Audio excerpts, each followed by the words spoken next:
Welcome to the Roy's Physics.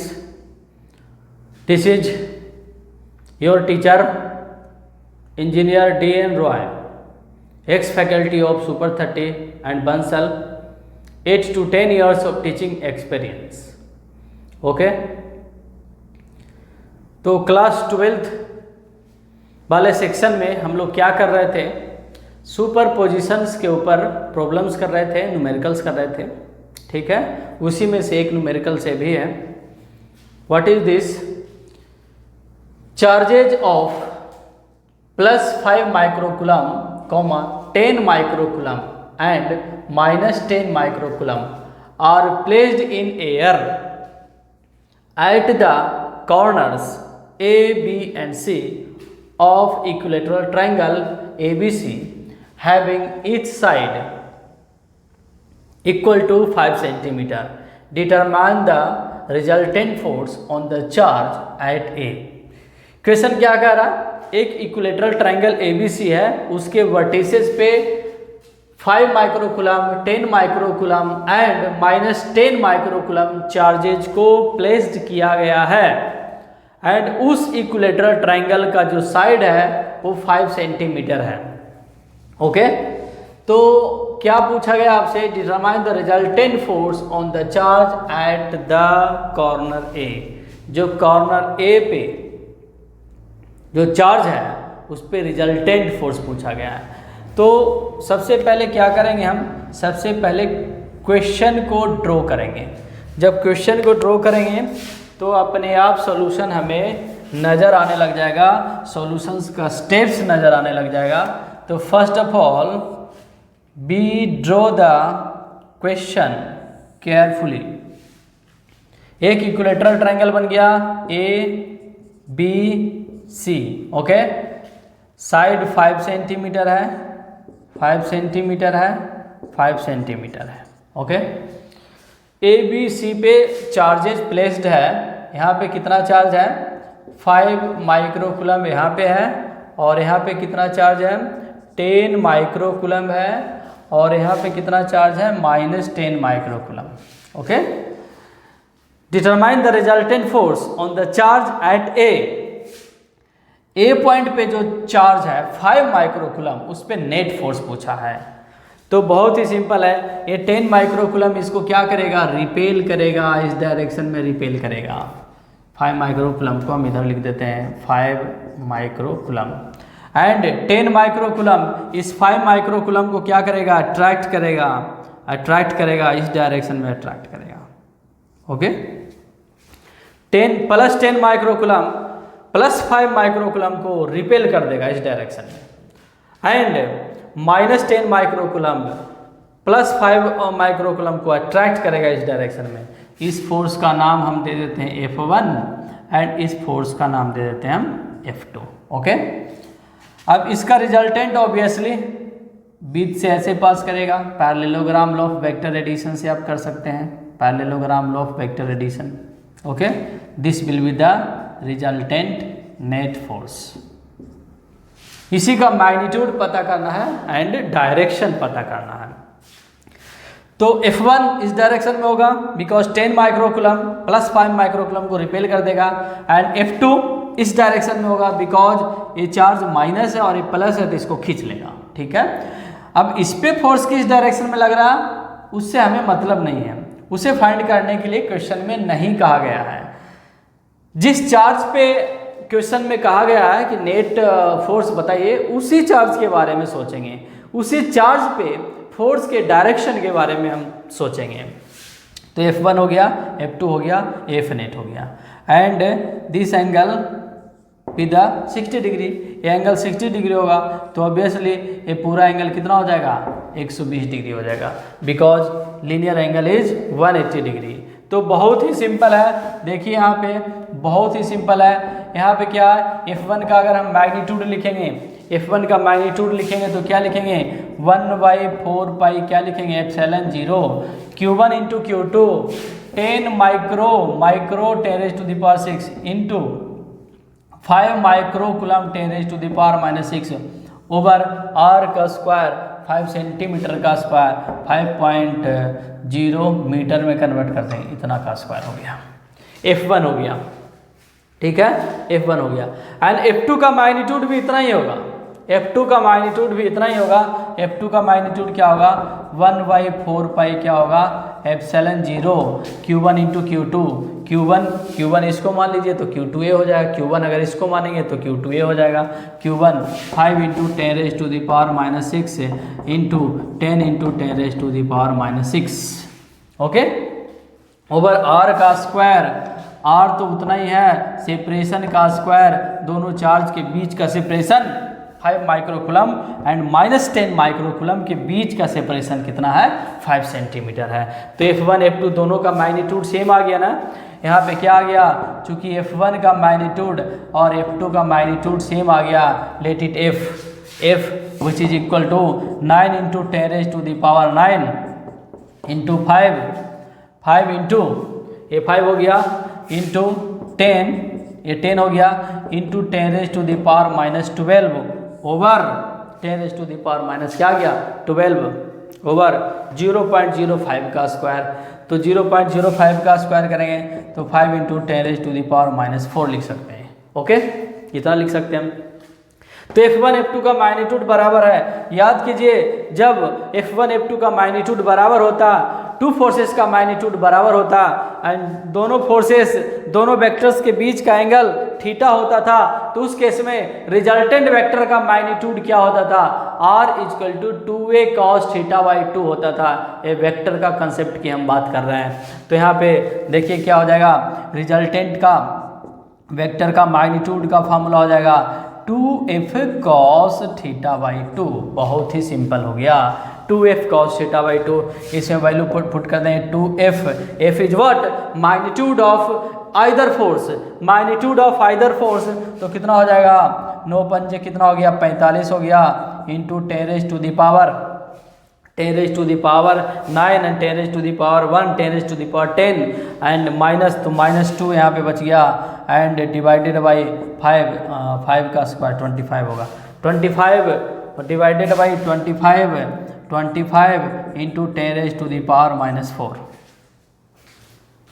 10⁻⁻4 2F cos θ/2 cos θ/2 2F का value इतना आ गया, 2 into F का वैल्यू आ गया इंटू cos θ/2।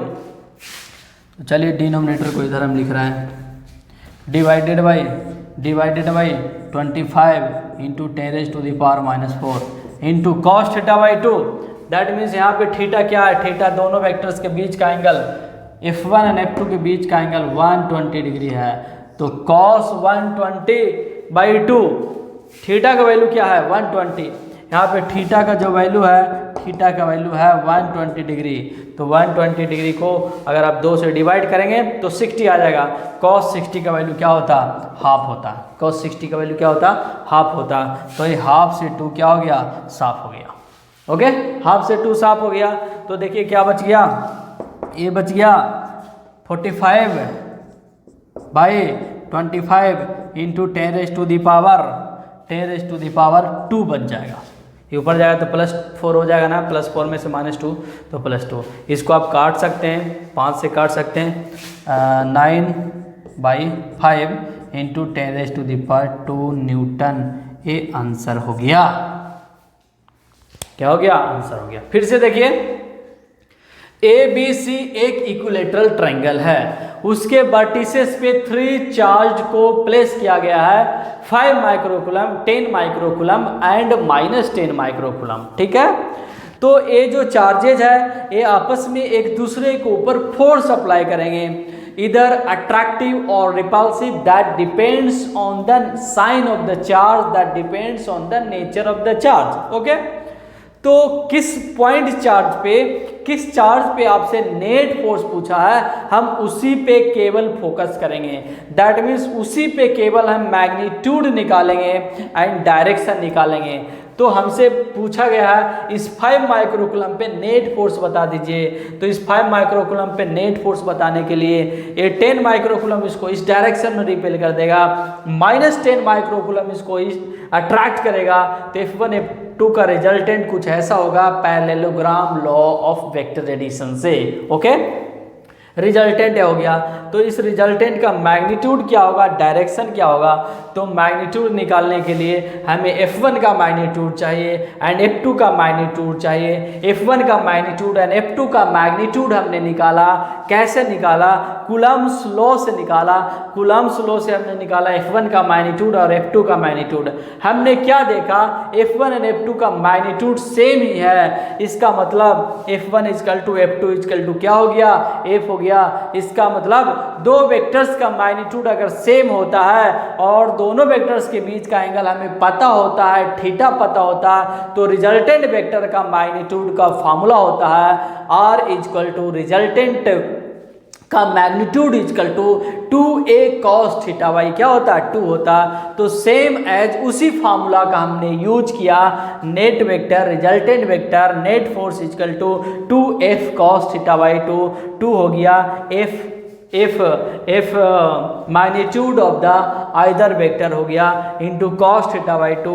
यहाँ पे थीटा दोनों वेक्टर के बीच का एंगल थीटा यहाँ पे कितना है, 120 डिग्री है। तो कॉस 120 डिग्री ओवर 2 हमने कर दिया। तो क्या आ गया, कॉस 60 आ गया। कॉस 60 का वैल्यू हाफ होता है। हमने सोल्व किया तो 9/5 इंटू 10⁻⁻² न्यूटन आ गया। आप इसको पॉइंट में भी कन्वर्ट कर सकते हैं, 1.8 होगा। 1.8 इंटू 10⁻²+2 न्यूटन हो गया।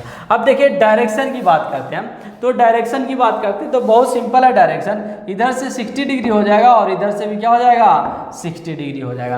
दैट मीन्स जो नेट वेक्टर है ना, नेट रिजल्टेंट वेक्टर है ना, जो AC लाइन से 60 डिग्री पे इंक्लाइंड है। तो इसको लिख सकते हैं हम, इसको लिख सकते हैं resultant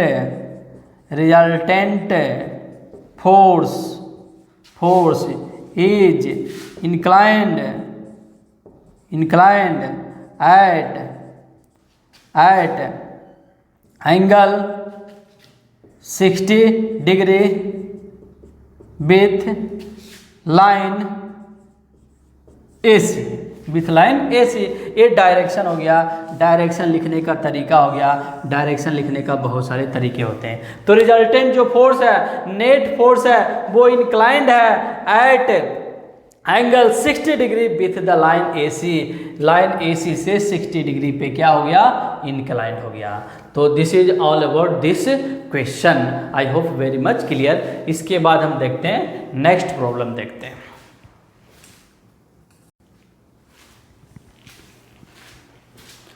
hello everyone, welcome to the Roy's physics. This is engineer D.N. Roy, ex faculty of Super 13 Bansal, 8 to 10 years of teaching experience. Okay, तो हम लोग 12th क्लास के सेशन में क्या कर रहे थे, क्वेश्चन कर रहे थे। सुपरपोजिशन प्रिंसिपल के ऊपर क्वेश्चन कर रहे थे, ठीक है। उसी में से नेक्स्ट क्वेश्चन, अगला क्वेश्चन है, क्या है question, 4 equal point charges is 16 microcoulomb are placed on the 4 corners of a square of side 0.2 meter. Calculate the force on any of the charges. एक स्क्वायर है जिसका साइड गिवन है 0.2 metre and उसके vertices पे charge रखा हुआ, point charge, and सबका magnitude same है which is equal to the 16 microcoulomb. तो किसी एक पॉइंट चार्ज पे आपसे नेट फोर्स पूछा है। ओके, तो let me draw first of all this question. This is a square, okay, and 16 microcoulomb charge यहां पे प्लेस्ड है, 16 माइक्रोकूलम चार्ज यहां पे प्लेस्ड है, 16 माइक्रोकूलम चार्ज यहाँ पे प्लेस्ड है एंड 16 माइक्रोकूलम चार्ज यहाँ पे प्लेस्ड है। तो किसी एक चार्ज पे नेट फोर्स पूछा है आपसे। तो ये 16 माइक्रोकूलम चार्ज क्या करेगा, इसको इधर रिपेल कर देगा, इसको हम मान लेते हैं F1। ये 16 माइक्रोकूलम चार्ज इस डायरेक्शन में रिपेल करेगा, इसका नाम हम ले लेते हैं F2। 16 माइक्रोकूलम इस 16 माइक्रोकूलम को इस डायरेक्शन में रिपेल करेगा, F1 हो गया। एंड 16 माइक्रोकूलम चार्ज इस 16 माइक्रोकूलम को इस डायरेक्शन में रिपेल करेगा। किसी एक चार्ज के ऊपर नेट फोर्स पूछा तो हमने इस पॉइंट चार्ज को सिलेक्ट कर लिया। आप इस पॉइंट चार्ज को सिलेक्ट कर सकते हो, इस पॉइंट को कर सकते हो, इस पॉइंट को कर सकते हो। तो ये 16 माइक्रोकूलम इसको इस डायरेक्शन में रिपेल कर देगा, इसको हमने नाम दिया F2। ओके, तो according to the principle of superposition, net force का magnitude, net force in the vector form क्या होगा, मैग्नीट्यूड नहीं वेक्टर फॉर्म में, F1 प्लस F2 प्लस क्या हो जाएगा, F3 हो जाएगा। Net force will be equal to the vector sum of all the individual forces acting on this 16 microcoulomb charge. Vector summation होगा, क्या होगा, वेक्टर समेशन होगा। अब इसका मैग्नीट्यूड कैसे निकालेंगे हम, इस नेट फोर्स का मैग्नीट्यूड कैसे निकालेंगे, this is the magnitude, this is the representation of the magnitude. इसका मैग्नीट्यूड कैसे निकालेंगे, तो मैग्नीट्यूड हम निकालेंगे parallelogram law of vector addition का यूज करके मैग्नीट्यूड निकालेंगे।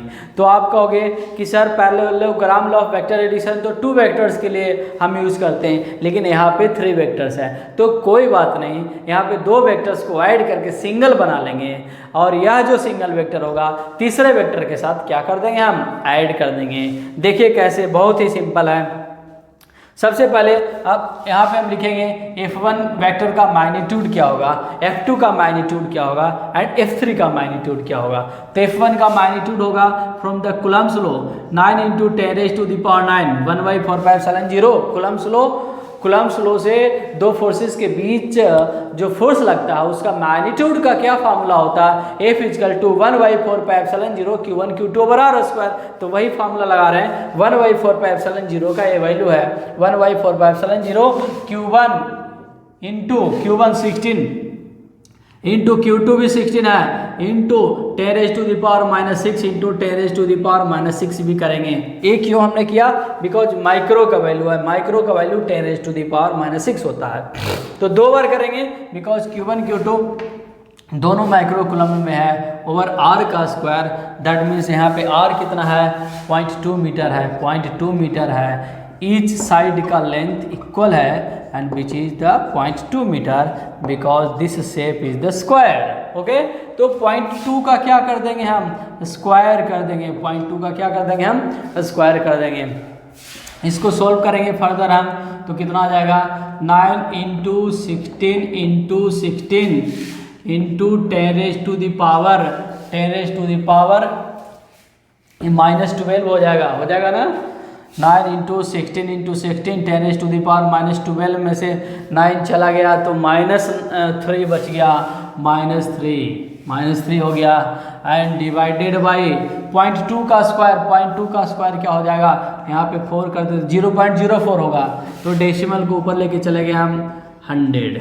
दैट मीन्स 0.2 का स्क्वायर करेंगे तो क्या होगा, 0.2 का स्क्वायर होगा 4/100 होगा, 4/100 होगा तो 100 ऊपर चला जाएगा। अब देखिए इसको सोल्व करना थोड़ा आसान हो गया। देखिए इसको सोल्व कर दीजिए, 4 से कैंसिल हो गया, 4 4 जा 16, ठीक है, 4 4 जा क्या हो गया, 16 हो गया। तो इसका मैग्नीट्यूड हो गया, कितना हो गया मैग्नीट्यूड, 9 × 4 इंटू 16 इंटू 10⁻⁻10⁻⁻ कितना हो जाएगा, -1 हो जाएगा कि नहीं हो जाएगा, 10⁻⁻1 बिकॉज दिस इज व्हाट 10⁻², 10⁻²। इसको सोल्व कर देंगे, 9 चौके 36 इंटू 16 से मल्टीप्लाई कर देंगे, जो कुछ भी आएगा, ठीक है ना। F1 आ गया, सेम एज F2 का मैग्नीट्यूड हम निकालेंगे, F2 का मैग्नीट्यूड निकालेंगे। F2 का मैग्नीट्यूड कैसे निकालेंगे, 9 × 10⁻⁹ 9 × 10⁻⁹ Q1 × Q2 करेंगे तो उतना ही आएगा, 16 इंटू क्या आएगा, 16 ही आएगा, 10⁻⁻12 भी आएगा, 10⁻⁻6 इंटू 10⁻⁻6 10⁻⁻12 भी आएगा, divided by R square. R is the what? Separation between 2 point charges. Here separation between 2 point charges will be a diagonal of the square, and we know that diagonal of the square is a root 2. That means a is the side of the square. a का value 0.2 हो गया, 0.2 into root 2 का क्या कर देंगे हम square. Diagonal का length का फॉर्मूला होता है a root 2 where a is the side of the square. A root 2 का क्या हो गया स्क्वायर हो गया. तो इसको सोल्व करेंगे तो कितना आ जाएगा, इसको सोल्व करेंगे तो कितना आ जाएगा, देखिए 9 इंटू 16 इंटू 16 इंटू 10⁻³ और ओवर 10⁻³ ओवर इसका स्क्वायर करेंगे तो कितना हो जाएगा, 2 रूट 2 का स्क्वायर करेंगे तो 8 हो जाएगा. 8 यहाँ पे 8 आ गया और बाई 100 ऊपर चला जाएगा. 100 क्या होगा, ऊपर चला गया. 100 ऊपर चला जाएगा. तो इसको सोल्व करेंगे. 8 दूना 16 हो गया, 8 दूना 16 हो गया. यहाँ पे कितना हो गया, 9 दूना 18 इंटू 16 को मल्टीप्लाई कर देंगे इंटू 10⁻⁻1 ही आएगा. बिकॉज 10⁻⁻³ एंड 10⁻², तो फाइनली 10⁻⁻1 न्यूटन आ गया. ओके, तो F1 का मैग्नीट्यूड आ गया, F2 का मैग्नीट्यूड आ गया. एंड अब हम देखते हैं F3 का मैग्नीट्यूड क्या होगा. F3 is the force of interaction between these 2 point charges. Okay, this will be 9 into 10⁻⁹ Q1 into Q2, Q1 into Q2, 16 into 16 into 10⁻⁻12 over side का स्क्वायर. हेयर साइड इज 0.2, तो 0.2 का क्या कर देंगे हम स्क्वायर कर देंगे. This will be same as the magnitude of F1 force. That means this is the same as the F1. Look it. Okay, तो क्या हो जाएगा, 9 into 16 into 16 into 10⁻⁻³ over 10⁻⁻³ over 0.2 का स्क्वायर करेंगे तो क्या आ जाएगा, 4 ऊपर चला जाएगा, 100 चला जाएगा. दैट मीन्स वही आ रहा है ना, 9 इंटू 16 इंटू 16 बाई 4.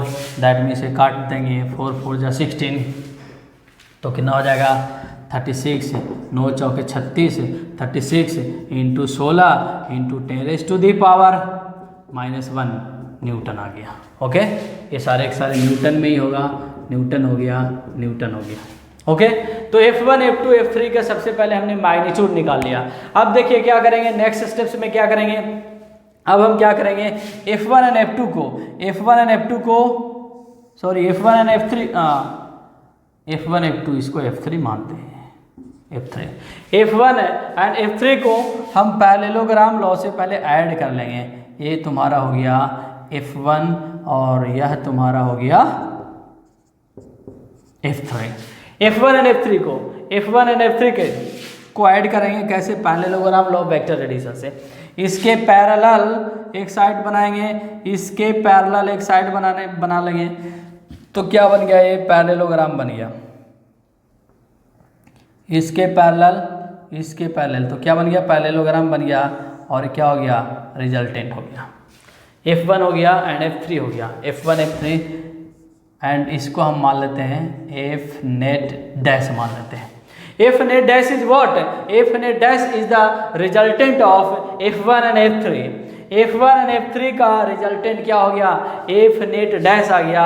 तो यहाँ पे क्या निकालेंगे हम, और हम क्या देख रहे हैं यहाँ पे, F1 एंड F3 का मैग्नीट्यूड सेम है, which is equal to let F and which is equal to 36 into 16 into 16 into 10⁻⁻1 है. दैट मीन्स 10 से डिवाइड भी कर सकते हैं, 10⁻⁻1 है, इतना न्यूटन है. ठीक है, तो हम क्या फार्मूला लगाएंगे, देखिए F नेट डैश का मैग्नीट्यूड का फार्मूला लिख देंगे हम 2F cos θ/2. ये फार्मूला हमने क्यों लगाया, बिकॉज दोनों फोर्सेस का मैग्नीट्यूड यहाँ पे क्या है, सेम है. तो 2F cos θ क्या हो गया, 2 हो गया. आगे देखिए कैसे सोल्व करेंगे, हम यहाँ पे सोल्व कर रहे हैं.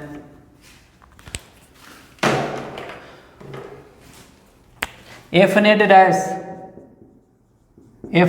इजकल टू 2 इंटू F का वैल्यू कितना है 36 इंटू क्या है 16 इंटू 10⁻⁻1 है into 2f cos theta by 2। Here theta, यहाँ पे थीटा कितना है 90 डिग्री है। थीटा क्या होता है, दोनों वेक्टर के बीच का एंगल होता है। थीटा क्या होता है, यहाँ पे दोनों वेक्टर के बीच का एंगल होता है। तो cos 45 हो जाएगा, बिकॉज थीटा बाई 2 करना है 90/2, तो cos 90/2 cos 45 का वैल्यू क्या होगा 1 क्या हो जाएगा √2 हो जाएगा। इतना न्यूटन आ गया। This is what F net dash, and F net dash is what resultant of F1 and F3। तो क्या हमें F net dash निकालना था? नहीं, हमें तो क्या निकालना था F1 F2 F3, that means F net का मैग्नीट्यूड निकालना था। अभी F net का मैग्नीट्यूड नहीं आया है, बट अब हम लोग आंसर के करीब हैं, बिकॉज F net जो होगा ना F net dash, यहाँ पे जो F net dash F1 and F3 का जो मैग्नीट्यूड है ना, F1 F3 का जो रिजल्टेंट है ना, वो क्या होगा F2 के डायरेक्शन में ही होगा। F2 का क्या होगा डायरेक्शन में होगा, बिकॉज इधर से एंगल 45 होगा, इधर से एंगल 45 होगा, दोनों का मैग्नीट्यूड सेम है, तो इधर का एंगल 45, इधर का एंगल 45 और यह एंगल 45 ही है। यह एंगल क्या 45 है।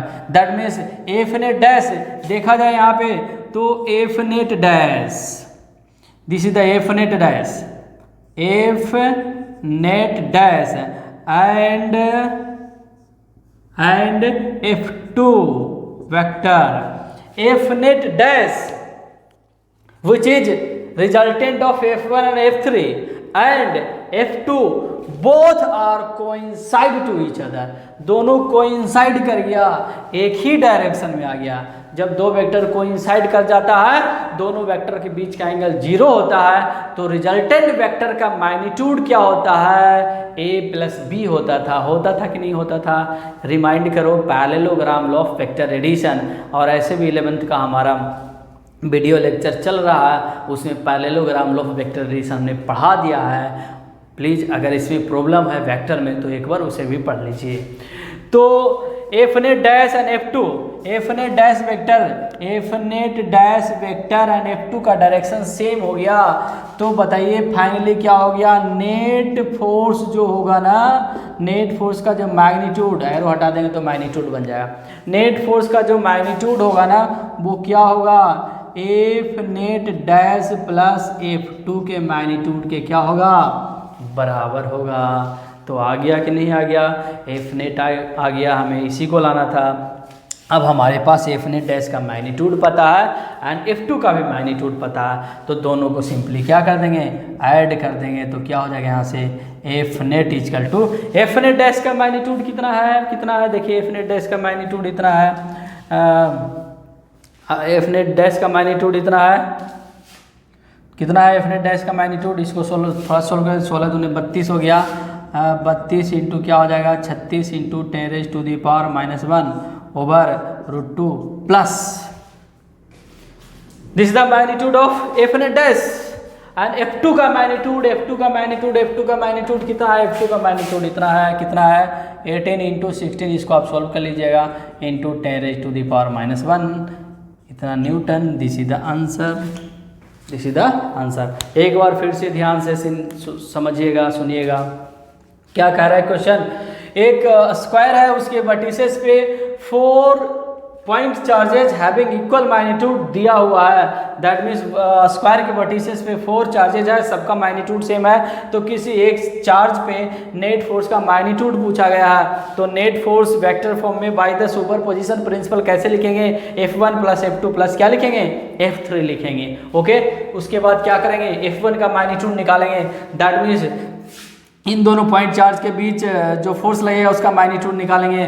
उसके बाद F2 का मैग्नीट्यूड निकालेंगे, इन दोनों पॉइंट चार्ज के बीच फोर्स लगेगा उसका मैग्नीट्यूड निकालेंगे, एंड F3 निकालेंगे, इन दोनों पॉइंट चार्ज के बीच जो फोर्स लगेगा उसका मैग्नीट्यूड निकालेंगे। सबका मैग्नीट्यूड आ गया। अब हमने क्या दिमाग लगाया कि अगर F1 और F3 को ऐड कर दिया जाए तो इन दोनों का जो रिजल्ट आएगा F2 से कोइंसाइड कर जाएगा। F2 से क्या कर जाएगा कोइंसाइड कर जाएगा। क्यों कोइंसाइड कर जाएगा, बिकॉज F1 एंड F3 का मैग्नीट्यूड सेम है। अगर F1 एंड F3 का मैग्नीट्यूड सेम नहीं रहता ना तो कोइंसाइड नहीं करता। उस केस में कैसे सोल्व करते हैं, फिर हमें एक एंगल चाहिए होता, F net dash and F2 के बीच का एंगल चाहिए होता। तो फिर जो बेसिक फार्मूला है √a² plus b² plus 2ab cos theta, फिर हम उससे सोल्व करते हैं। बट यहाँ पे दोनों वेक्टर्स कोइंसाइड कर जा रहा है, दोनों वेक्टर्स के बीच का एंगल 0 हो जा रहा, बिकॉज F1 एंड F3 का मैग्नीट्यूड सेम है, F1 एंड F3 का मैग्नीट्यूड सेम है, उस वजह से F1 एंड F3 का जो रिजल्टेंट है वो F2 से कोइंसाइड कर जा रहा है, F2 से कोइंसाइड कर जा रहा है। देखिए F ने डैश वेक्टर एंड F2 दोनों वेक्टर कोइंसाइड कर जा रहा है, बिकॉज ये हॉरिजॉन्टल से दोनों के दोनों ही 45 डिग्री के एंगल पे इंक्लाइंड है, बिकॉज ये हॉरिजॉन्टल से दोनों ही 45 डिग्री पे क्या है, इंक्लाइंड है। तो जब दोनों वेक्टर्स कोइंसाइड कर गया तो एक वेक्टर का कंसेप्ट है, रिजल्टेंट वेक्टर का मैग्नीट्यूड निकालने के लिए एक वेक्टर का कंसेप्ट है, रिजल्टेंट वेक्टर के मैग्नीट्यूड निकालने के लिए दोनों वेक्टर के मैग्नीट्यूड को सिंपली हम ऐड कर देते हैं।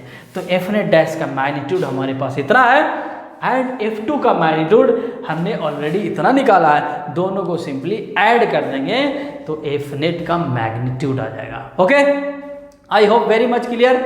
अच्छा क्वेश्चन है, बहुत सारे कंपटीशन में पूछा गया, मेंस में पूछा गया, एडवांस में इस टाइप के क्वेश्चंस पूछे जाते हैं, अब तो बोर्ड में भी पूछे जाते हैं। तो आई hope very much clear about this questions. अगर फिर भी कहीं कुछ प्रॉब्लम हो तो आप कमेंट बॉक्स में लिख सकते हैं, फिर से हम इसको एक्सप्लेन कर देंगे, फिर से हम वीडियो के थ्रू आपको हम क्या करेंगे, एक्सप्लेन कर देंगे। ओके, अगर आप लोग को हमारा मेहनत एंड हमारा पढ़ाया हुआ अगर आप लोग को अच्छा लग रहा है, समझ में आ रहा है, तो प्लीज़ मोटिवेशन के लिए आप इसको शेयर कर दीजिए एंड सब्सक्राइब कर दीजिए। Okay, thanks for watching my video.